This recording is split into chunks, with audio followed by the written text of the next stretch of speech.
And there are shards of that in every tradition. You know, in Islam you have Rumi, the great Sufi poet, who was an absolute genius and clearly seeing the world with shocking clarity and occasionally mentioning the Quran or Allah as the touchstone for his vision. But there's a capacity of the human mind to realize deeper and redeeming truths about the present moment. And every one of our religions has been the vehicle of discussing those kinds of realizations. But there is so much other stuff, dogmatism, and so many other commitments, ideological commitments in these traditions that, you know, if the baby's in that bathwater, he's not doing too well. Okay, thanks. Hello, thank you for coming to speak with us this evening. I have a few questions, hoping you can articulate on them, though I don't have a fully organized question. I'm just going to kind of throw things out, if that's okay, and do what you will with them. Sure. My first comment or question is, you mentioned that spirituality must transcend culture. And you also mentioned the benefit of perhaps of community and whatnot.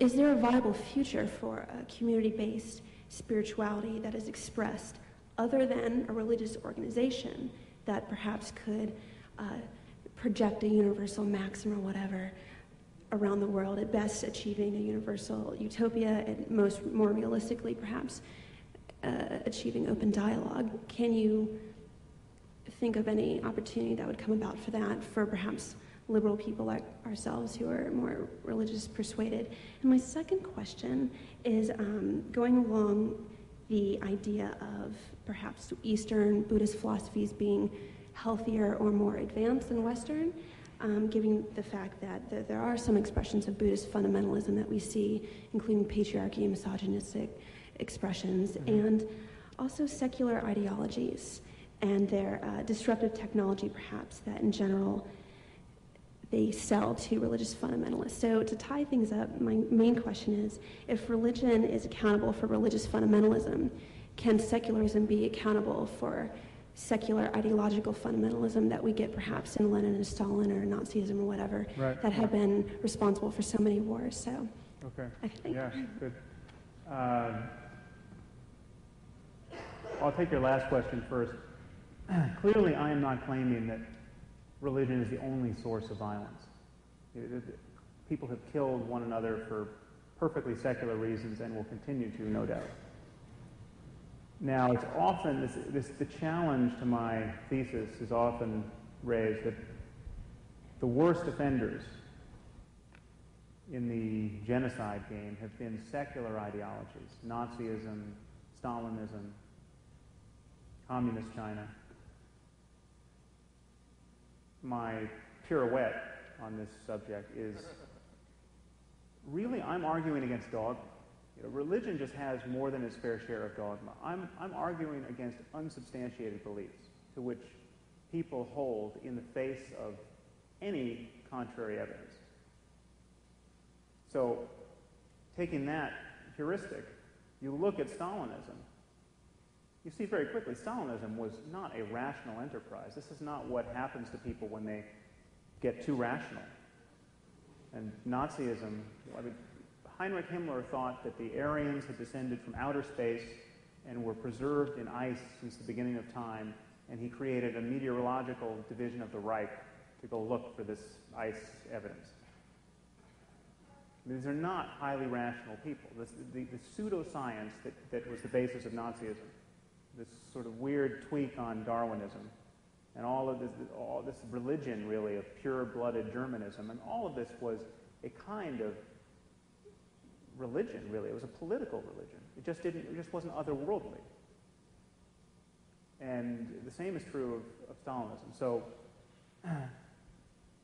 one thing I say in my book is that when you see people killing mass numbers of non-combatants, intentionally killing non-combatants, committing genocide, ask yourself what these people believe. I think you will find that it is always preposterous. This is practically a truism because there's just no good reason to kill non-combatants indiscriminately. Now, the other issue of community, and you asked about Buddhist, the possibility of Buddhism or Eastern philosophy inspiring violence. There's an example, the kamikaze pilots were inspired by a very perverse Zen form of otherworldliness, and there were Rinzai Zen masters basically signing off on their kamikaze missions. So Buddhism is not exempt, and there are lots of weird stories about theocracy in Tibet, and there are. My faith is that you can put your faith in. Seems to me you can only put your faith in the human conversation. And the question is, are you going to put your faith in the 21st century human conversation? Or are you going to get in your time machine and go back and put your faith in some other century's conversation? In the 7th century, if you're a Muslim.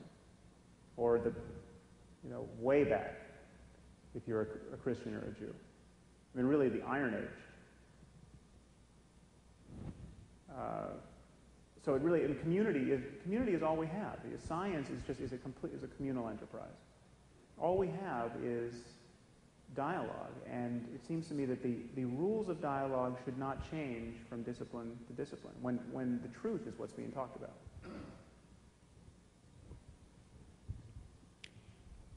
Thank you for coming. If you were suddenly in the position of advising the President of the United States on policy, God forbid.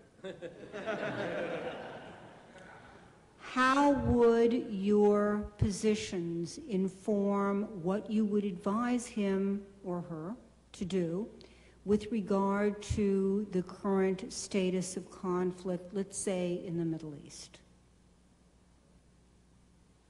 Well, I've actually thought about this. My position really cuts across ideological lines, and it's very strange for me to talk about my book in the media because I'll get on a right-wing AM talk show, and everything I say about Islam, they just love it. Then I turn the spotlight on Christianity, and we run completely into the ditch.